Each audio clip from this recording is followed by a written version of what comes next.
Hi, everyone. Thanks for joining. We're really pleased to have you with us today. I want to encourage everyone to go ahead and introduce yourself in the chat, put your name, organization, and where you're signing in from. We'll be starting in just a few seconds. Before we begin, we want to make sure that everyone knows that French interpretation is available for this webinar. Si vous préférez suivre le webinaire en français, vous devrez cliquer sur le petit globe en bas de votre écran Zoom où il est écrit interprétation, puis sélectionnez français. So if you'd like to follow the webinar in French, just click on the button at the bottom and where it says interpretation, and you can select your preferred language. Again, if you've just joined this last few seconds, please feel free to introduce yourself in the chat with your name, organization, and where you're calling from. If you have any technical issues today, send a chat to Scale, a chat message to Scale, and Suzanne will be there to help you out. And if you have questions for the panelists, and we have over 200 people signed up for this today, so I imagine we'll have a few questions for the panelists. I hope so. That's what we're here for. Please put those into the Q&A box. We may not see them if they're in the chat box, but also if you put your questions for the panelists in the Q&A box, then it gives us the chance to upvote questions and for us to know what's more important to folks in terms of hearing what your priorities are for the day. I'm going to give it just one more second, and then I think our numbers have stabilized. So that's great.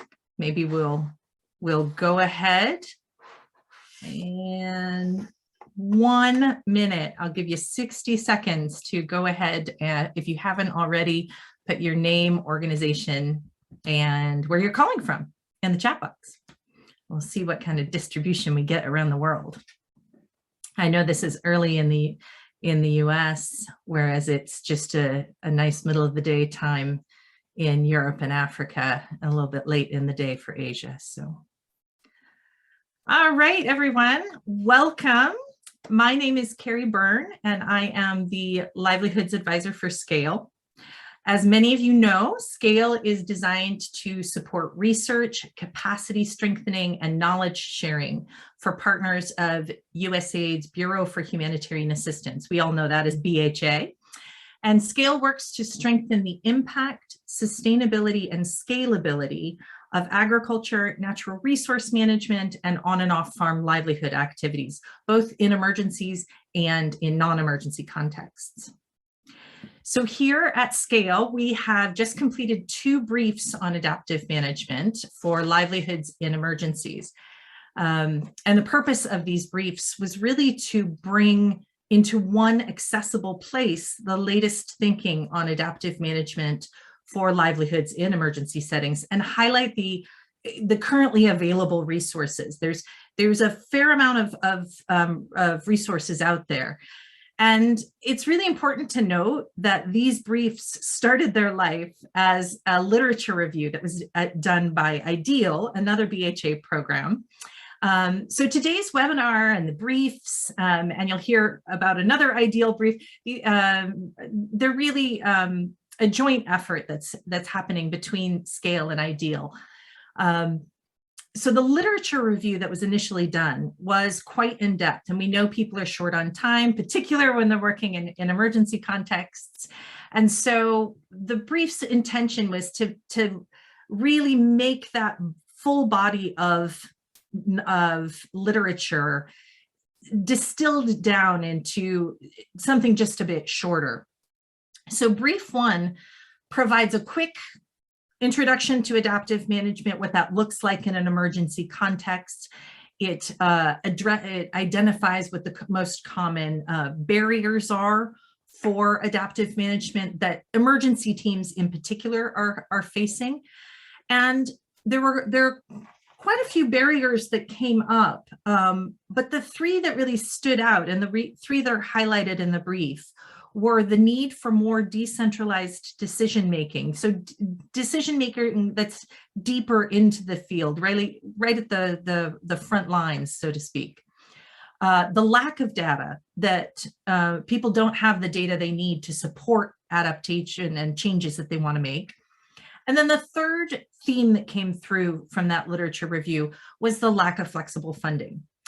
And all of these three things have an impact on the quality of livelihoods programs. And that's really what we want to talk about with our panelists today, is how does that affect livelihoods programming that we're doing in these contexts. I want to quickly make sure that people are also aware of Brief 2. And the value of Brief 2 is that it has the tools and resources that can help teams address these specific issues that they're facing, the challenges that they're facing. So while Brief 1 talks about these 5 elements that are common to all adaptive management frameworks, in Brief 2, the resources are really organized according to those elements. So you can look at what your team is facing specifically and identify quickly the resources that your team may be able to use to address them.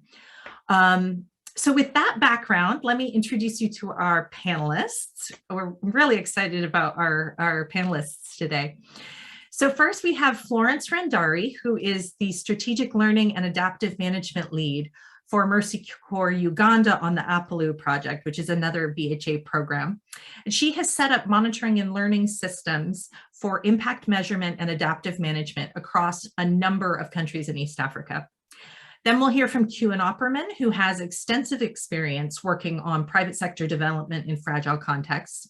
He's newly the chief of party for the Burma Agricultural and Food Systems Development Activity, but he's also going to share with us some of his experience using adaptive management in Bangladesh in his previous role as COP for Feed the Future's Rice and Diversified Crops Activity, Bangladesh Rice and Diversified Crops Activity, get my acronyms right.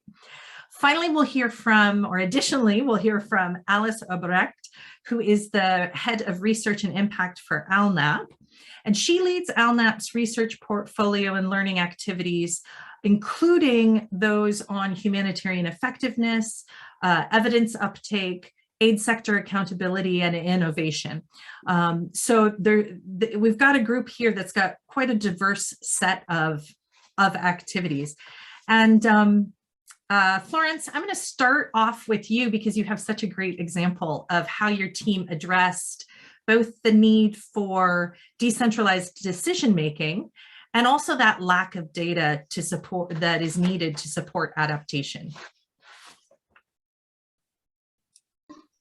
Can you tell us a little bit about your, great. Thanks, Karen. Hi, everyone. So thank you for the opportunity. So I'm going to start with the 2 key important things that our example highlights. The first is the decentralized decision making, and then the data element.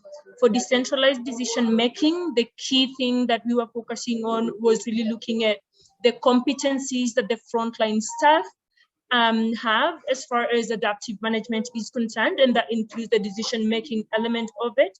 And then the second thing is ownership.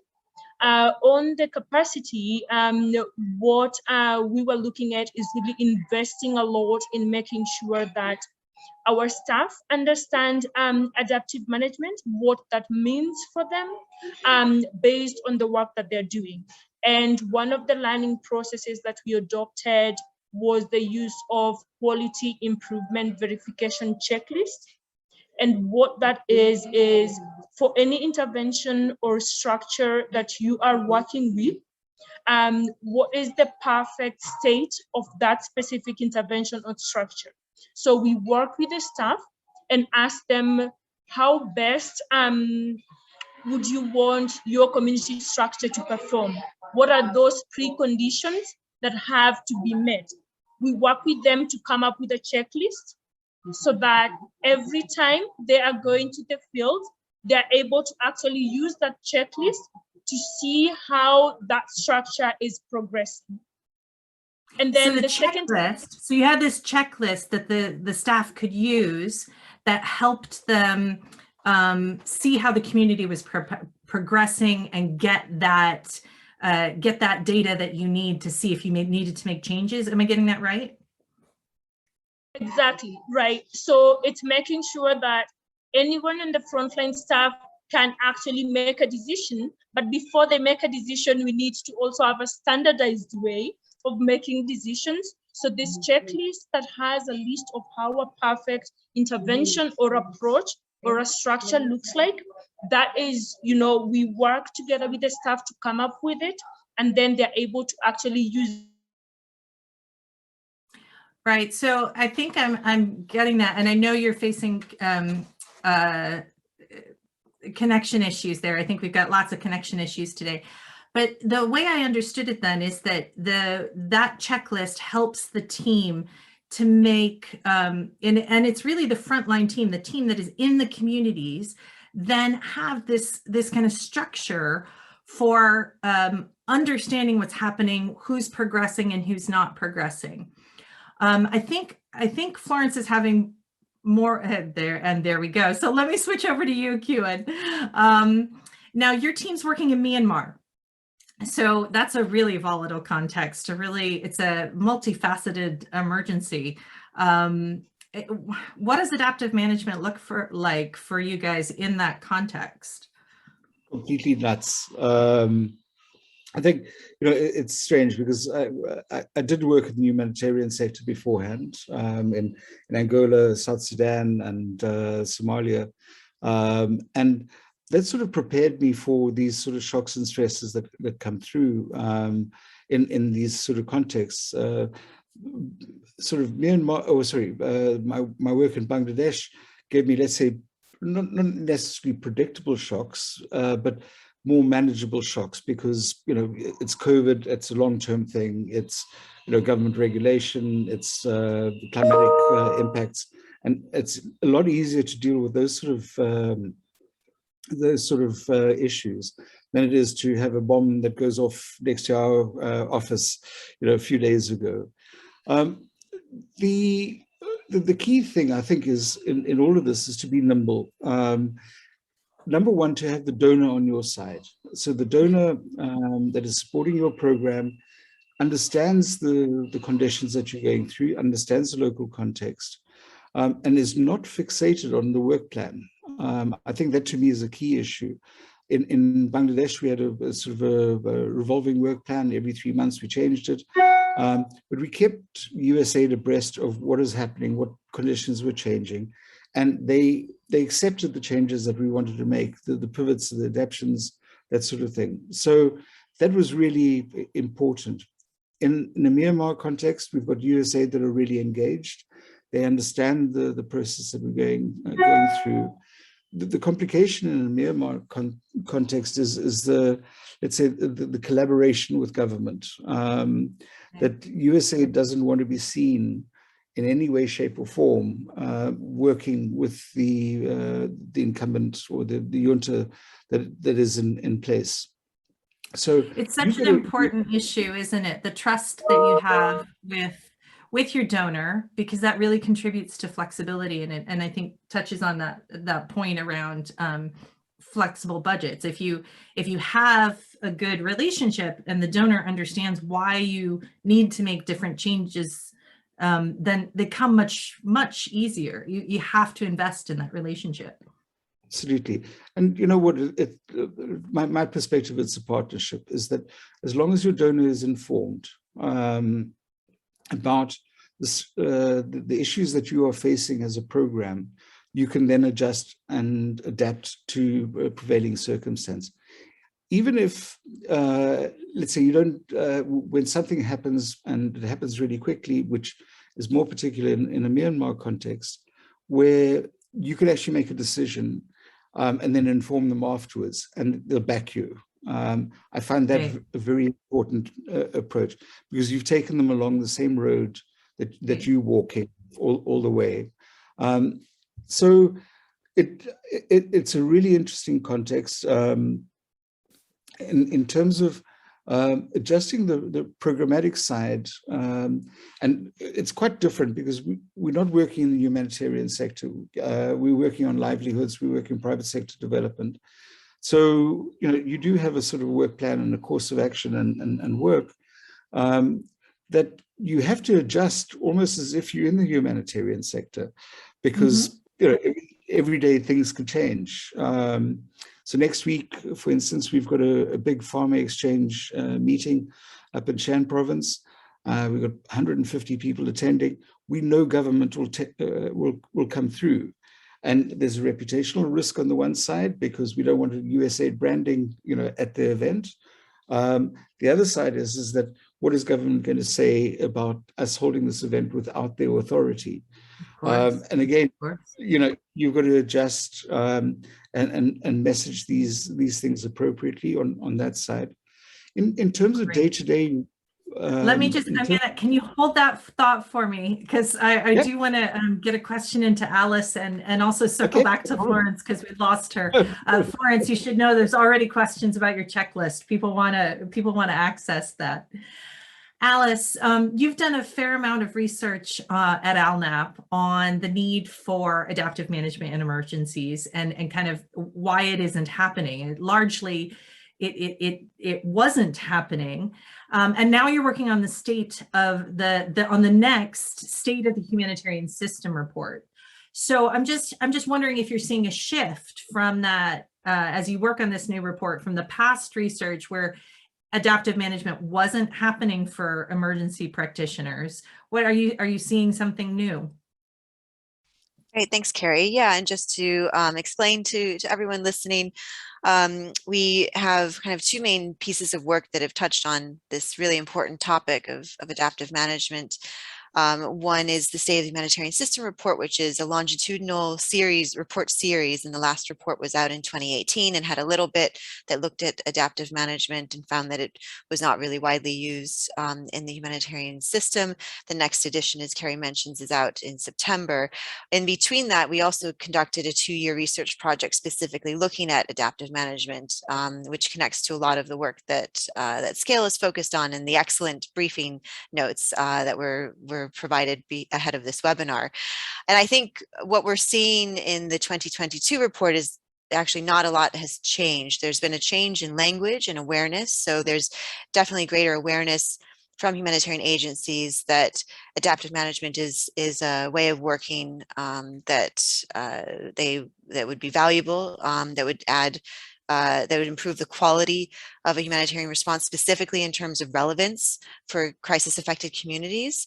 But there's still that challenge in actually shifting to a truly adaptive approach. And I guess I'd want to back up a bit and say why that is, and kind of these challenges around definitions and understandings, because I think we oftentimes talk about adaptive management, but we can talk about very different things if we're not talking quite clearly about what it is we're trying to adapt. And the humanitarian system essentially is a system that is very flexible in terms of being able to deliver assistance with a wide range of geographic flexibility and the kind of flexibility that maybe Kuan is talking about, where you can be very flexible to shocks and to changes in a particular context in delivering a certain item.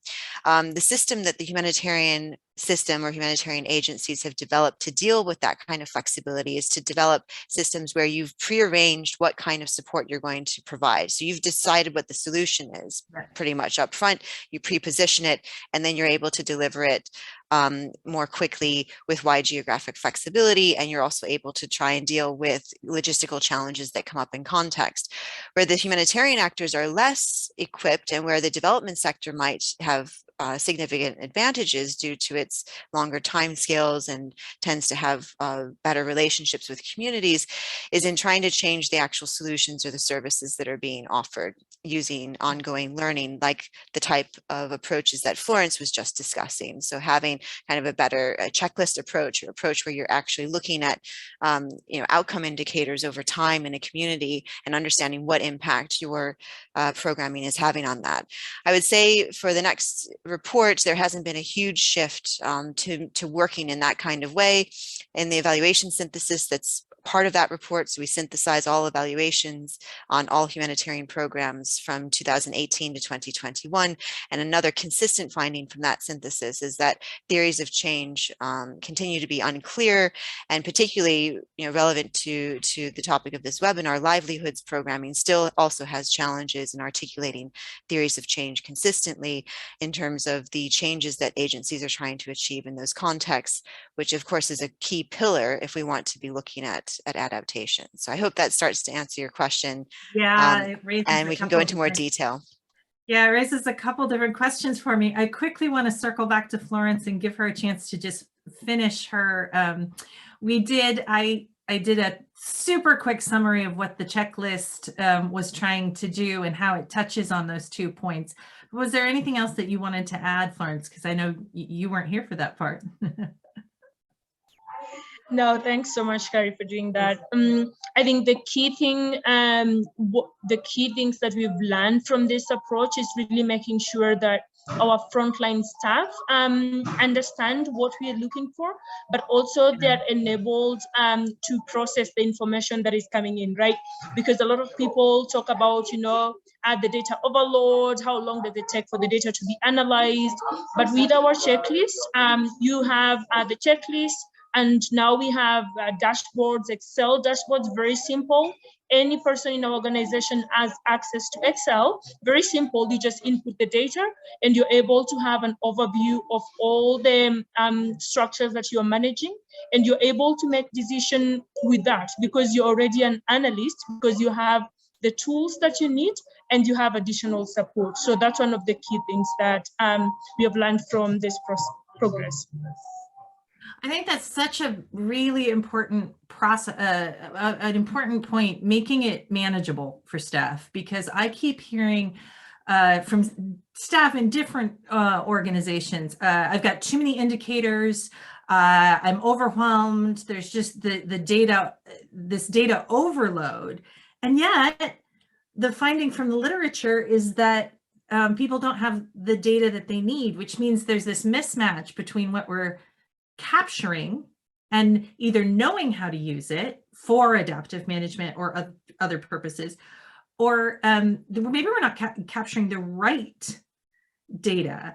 I don't know, Ed, I'm going to start opening up the questions here. That's my interpretation, but does that resonate for other folks? And hey, you out there in the audience, feel free to comment in the chat or pose a question if that resonates as well.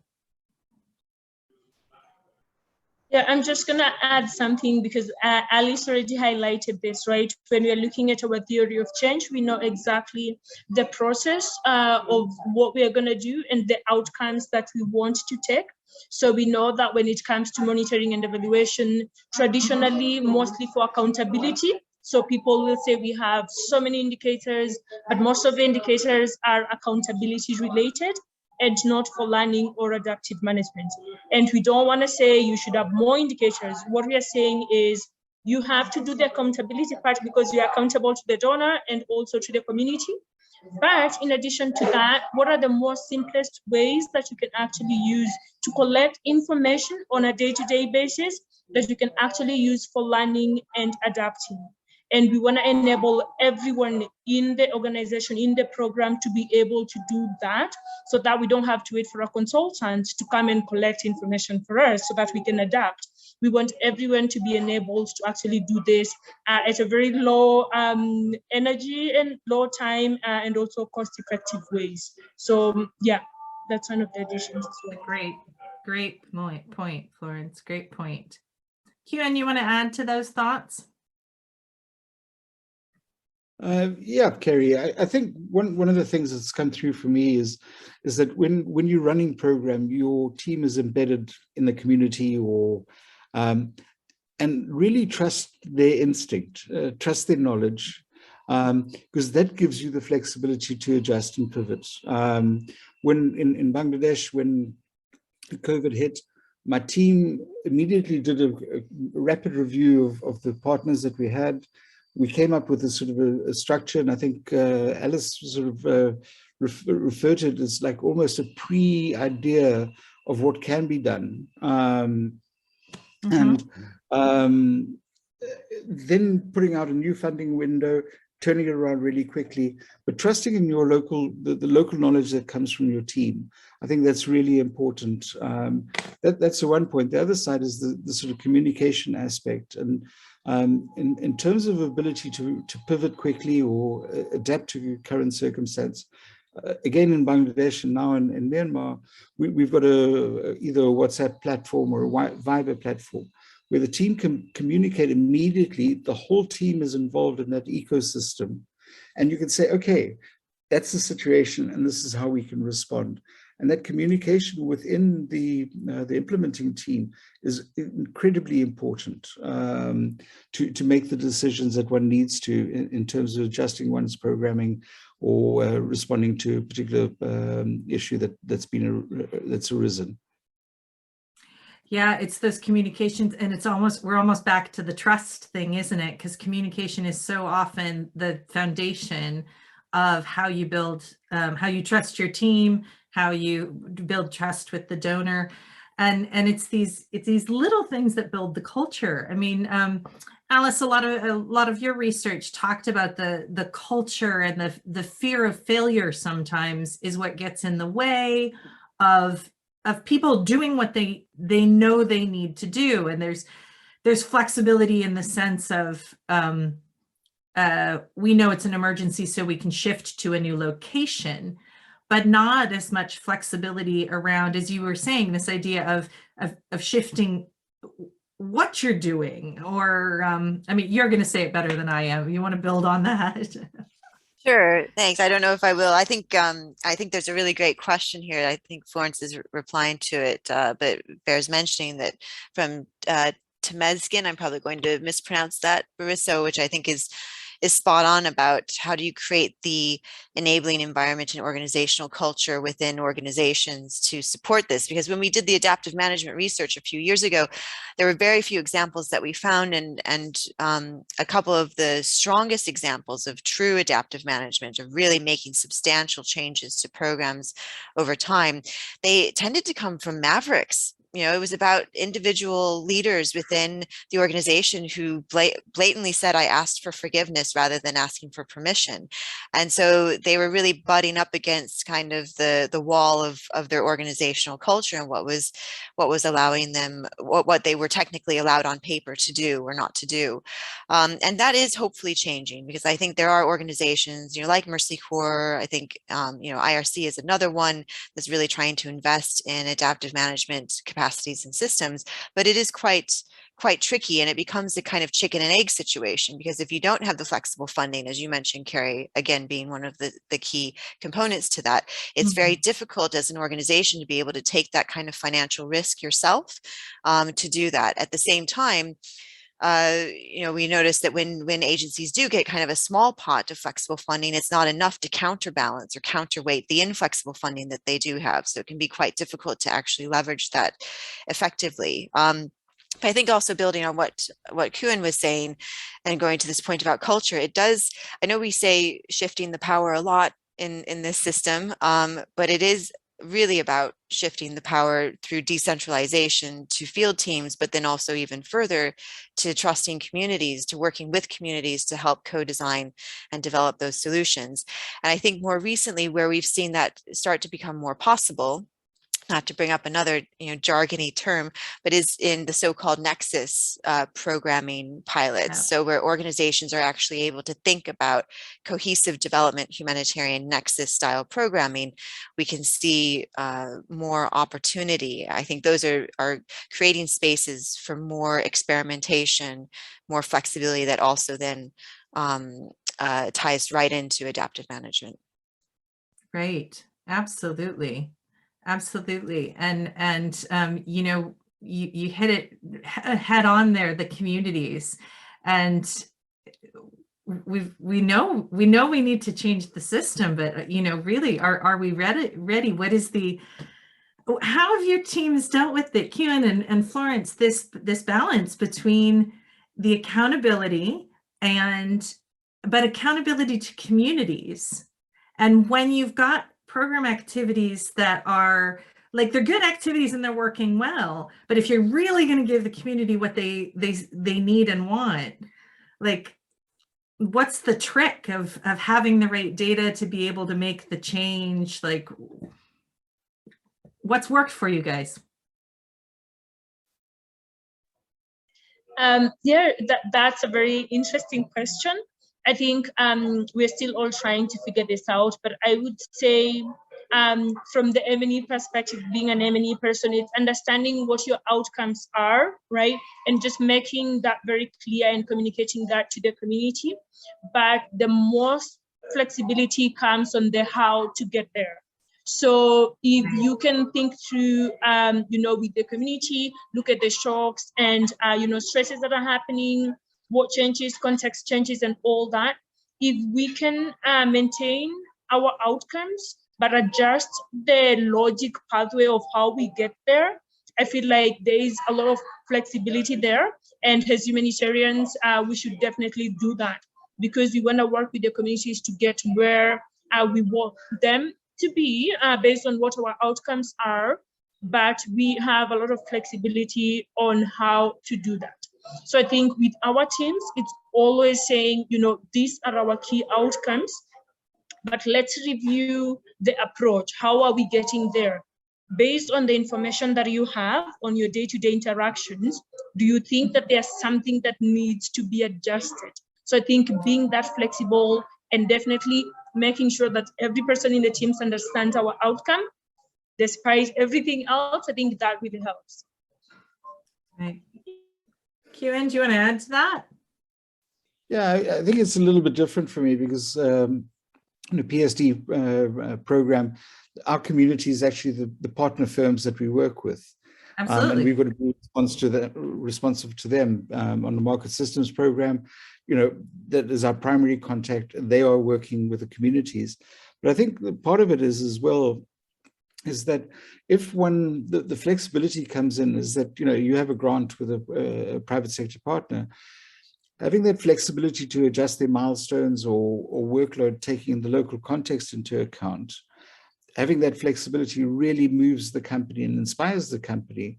What we saw in a Bangladesh context was because we were willing to adapt and change, let's say, the agreement, for want of a better description, that we had with the company, they really responded and they just embraced new ways of doing things. And our results in Bangladesh shot through the roof during COVID, which was, was a real surprise for us.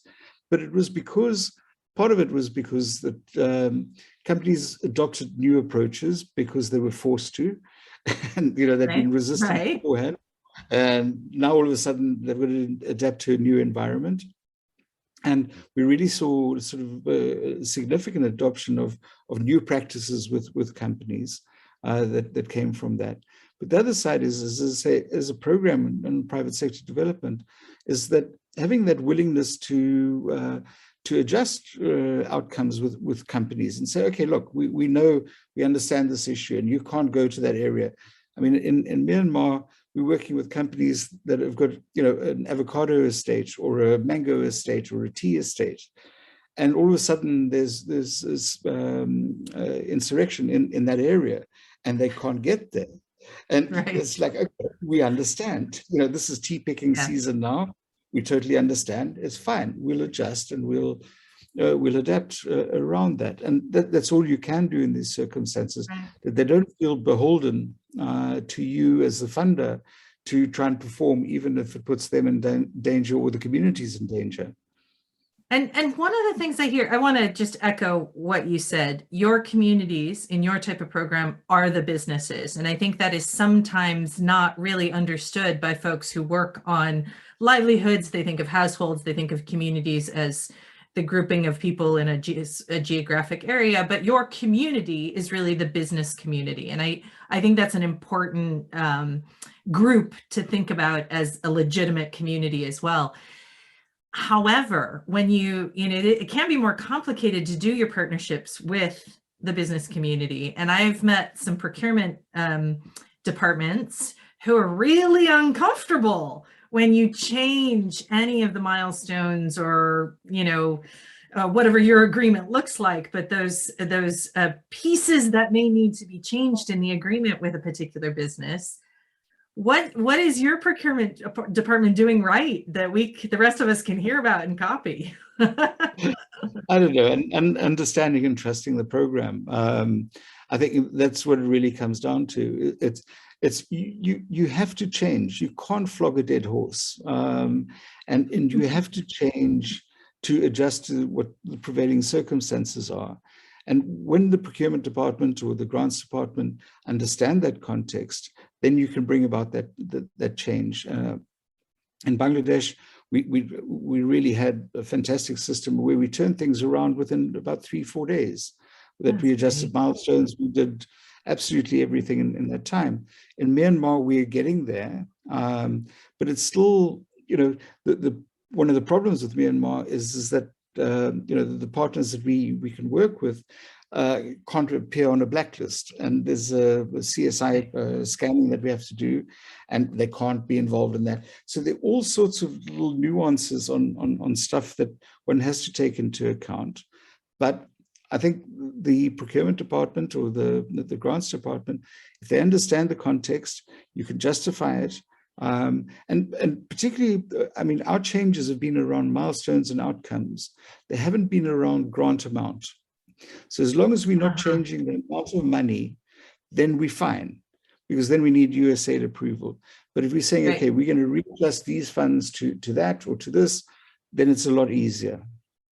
So it's really understanding where you have the ability to change and where you don't. I think that's an important point, because I know we forget to go back and read our original agreements and check in where the flexibility lies in our particular type of agreement. We're busy, we forget to do that. I want to, we've got about 15 minutes left or so, and I really want to switch over to some of these questions that are coming in from our listeners.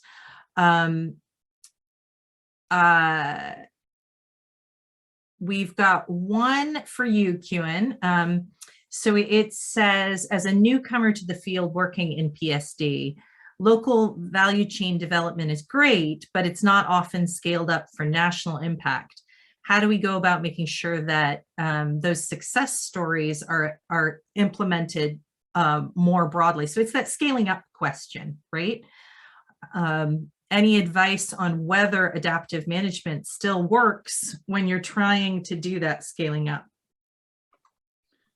I think it depends on the company that you're working with. And, scaling up to a national level is not always the best solution, because, and again, I'll revert to my Bangladesh experience and now my Myanmar experience, where a firm has a particular catchment area. And if you try and push them to be a national player, it's just not going to work. They don't have the resources, the ability to do everything on a national level. What they do have is they understand local context. And that is a really important thing. And you try and build, let's say, their catchment area from their point of contact or their position at the moment. And you build around that, and you support them to do that. But to jump from a company that's supplying seed in a particular area to say, okay, you should supply seed the whole country, not going to work.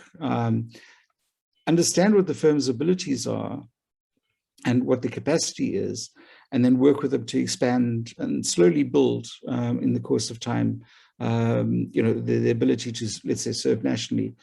My previous work in Malawi, we worked with companies that were, provincially based. We worked with them, and they eventually built their capacity. They started supplying seed on a national basis, but it took 4 years to get them to do that. So, and I think that's one of the concerns that people have, is really that in an emergency context, there's a lot less time. And this leads to a question that Zemanu has put in the Q&A box. And Alice, I might point this one towards you. Zemanu is talking about how it's really difficult to practice adaptive management in emergency contexts, and is asking for advice around the approach and strategies that make the best use of time. Of course, the first thing I'm going to say is, go ahead and look at brief number 2 for some resources. But Alice, why don't you build on that? Because I know you did a lot of research in this area and had a lot of great case studies under the shifting mindsets. Yeah, thanks, Carrie. And I would also echo, look at briefing note number 2. I think it's a really great resource that compiles a lot of the relevant references and toolkits. I guess my initial response to that is, what do we mean by an emergency context? Because most humanitarian action now and for the past decade really has been shifted to conflict zones, but also protracted crises. So these are settings where humanitarian actors have now been there for over a decade.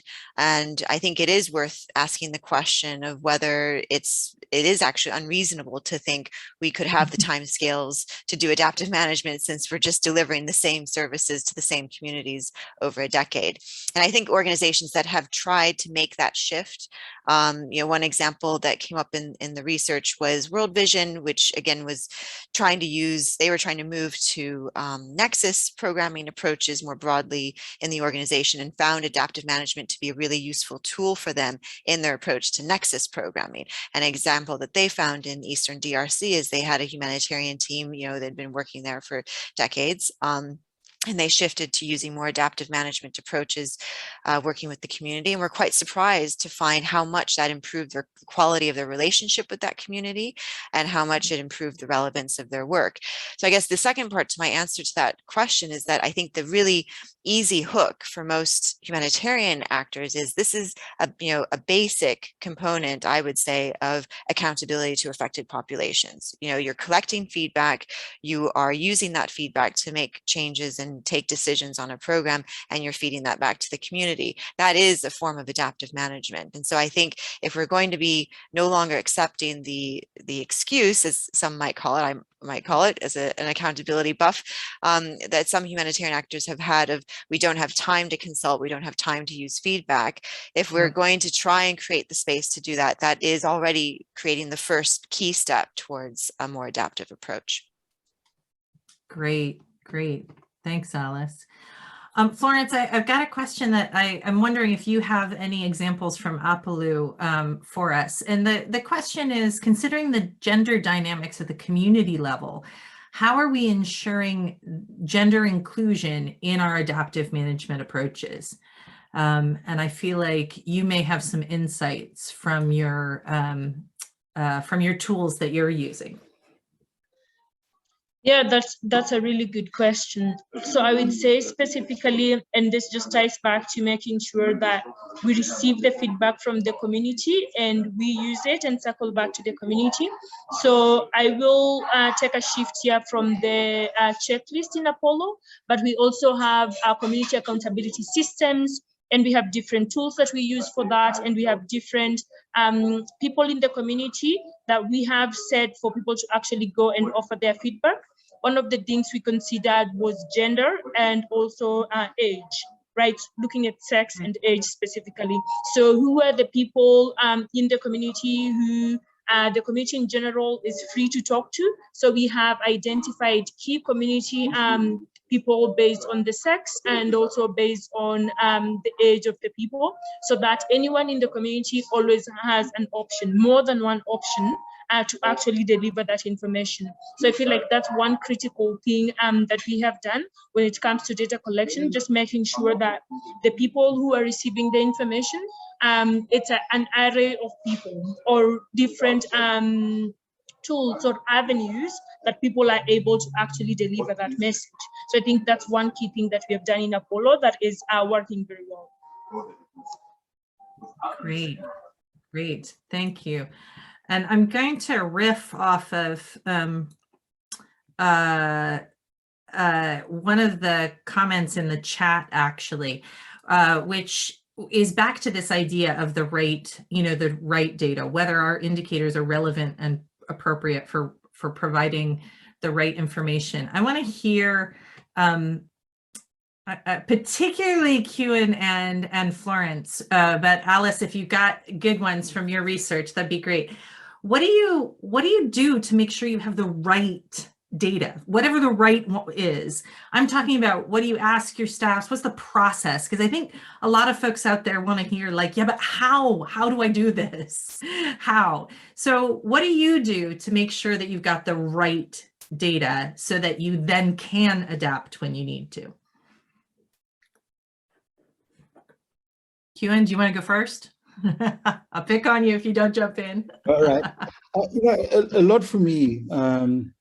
A lot for me depends on my team and my field team, where the data that's coming through is their experience being embedded in a particular community, and I trust that as a resource. It's not around facts and figures, and in 2020, Bangladesh or exported, 100 tons of coffee or whatever. That is irrelevant in the current context. What you need is that immediate information that you can make decisions from.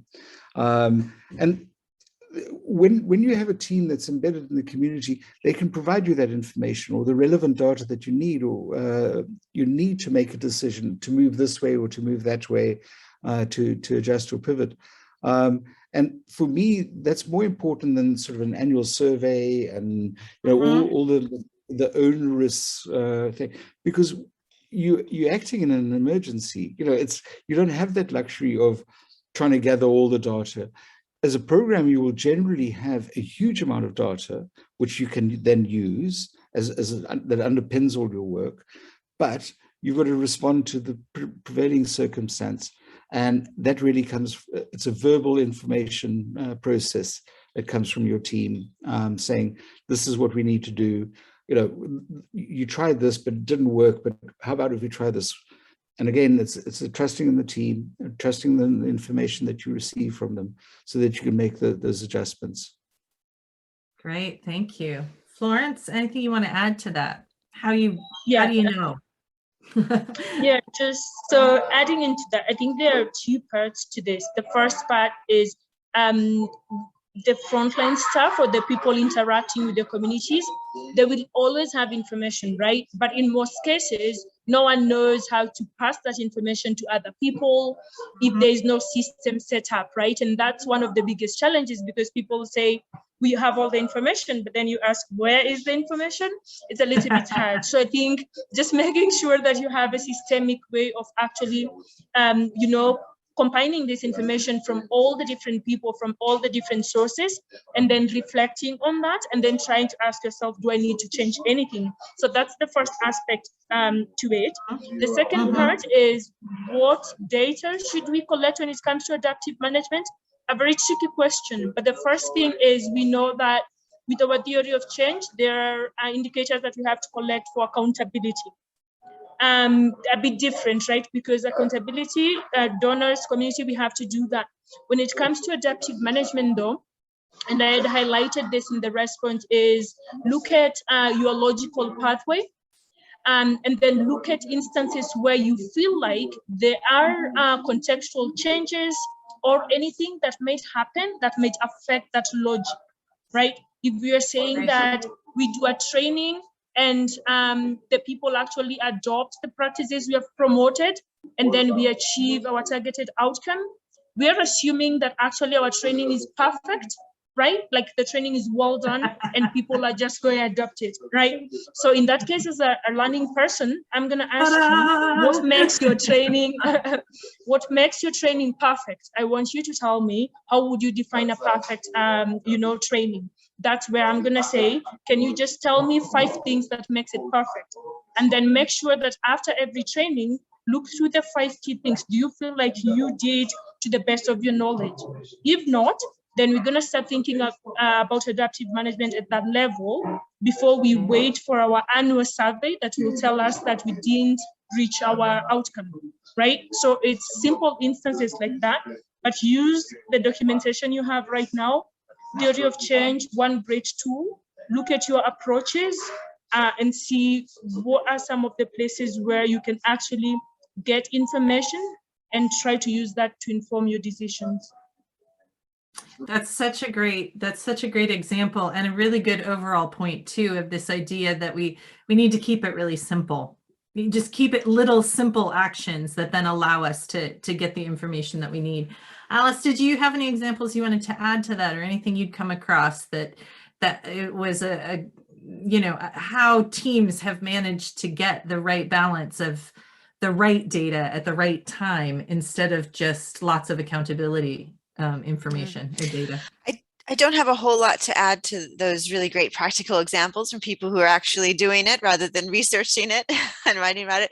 I just add one small example that came up from our research of a resilience program in Somalia, where the lead for that took what he called kind of a portfolio approach, and we refer to this in the report as well, where he basically said it's like an investment. So we're investing the money in a set of different potential solutions to build resilience, and they would annually review these. They had checks within the year as well, but what they did that was interesting on an annual basis is they looked at performance data on all of these different projects, and then they took the ones that were performing the least well and they cut them. And so they were committed to cutting the stuff that wasn't working and then redirecting those resources to scale out the approaches that were working.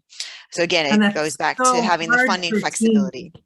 Yeah, it's so hard for teams to cut stuff. I think that is one of the bravest things that a team can do, is go, you know what? We worked really hard and it's not working and we're going to let it go. I think it is emotionally hard because you worked hard on it. And it's a very brave thing for but I think that's a really interesting point to raise, though, Carrie, because I think that goes back to what we've all been talking about with ownership, right? And the shifting mindset is that as a team, you have to recognize it's not about you at the end of the day, right? And that's why you can depersonalize the quote unquote failure, because it's about finding and co-creating those solutions with communities rather than it being, a testament to you personally and what you think the community needs or should be successful for them. But I think it's a great point. And we talked to someone at headquarters who was really frustrated trying to instill, innovation and adaptive management across country teams. And he talked about literally having to pry the documents from the staff's hands in terms of saying, you did a great job, but this is done. We've learned a lot. Let's close this and move on and redirect our energy to something else. Yeah. So if you were going to give, I'm going to do a wrap up question here. I want to hear from each of you. If you were going to give a piece of advice to a new team that was trying to build in adaptive management into the livelihoods programs in their fragile context, what would be the piece of advice that you'd want them to have as they got started on it? Who wants to go first?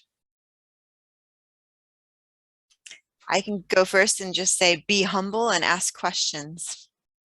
Great advice. Always, like through life. That's good advice. Kieran. Yeah, I totally agree with Alice. And I think my point of departure is we know what our basic outcome is. We've got multiple IRs that sit underneath that, but we have one outcome. So for me, it's improving farmers' incomes. That's where we want to get. And if you have that in mind and you don't worry about the IRs at a particular point, you can always get that data at a later stage. But you adapt your program to hit your main outcome. The data will come later. I'm going to borrow what's saying for me is sort of in a sense, a definition of adaptive management is an old Muhammad Ali quote, which is float like a butterfly, sting like a bee. And it is, you sit there, you have that flexibility, you have that data, and when you make a decision, that you make the right decision. And I think that really is the key for me on adaptive management. Great. And Florence, what advice would you give? Yeah, just in addition to that, I would say allocate resources. As much as people say, it should just happen because everyone has data and information in their mind, it will never happen unless you're very intentional about it. We are talking about money, making sure that the competencies around learning and adaptive management are within your team. either getting one person to do that or actually just making sure that you have that allocated, and then empower everyone in your team to be in a position to make decisions. So just empower them by giving them all the tools that they need to be effective decision makers. Great. Thank you to our panelists. I have a sense that we could just go on and on and on with this discussion. I think we have, Suzanne, I think we have a poll for everyone to just tell us what you thought of the session today, and it really, the way we would love to use this information, please do fill out the poll, because the way we want to use it is to build additional activities and resources at scale and share with our friends at Ideal. Again, thank you to our panelists for sharing your time and your experience. Thank you to all of you who engaged with your questions. We loved hearing what people were interested in. I want to make sure everyone knows that the French translations of the briefs were just approved today, so that will be posted along with the link for this webinar, which will be made available on the FSN network website, same place that you probably signed up for this webinar. So look out for that. Share it with any colleagues who didn't get a chance to come today. And thank you so much for joining us. We really appreciate your time and energy that you put into this discussion today. Thank you so much. Thanks, everyone. Thank you very much indeed.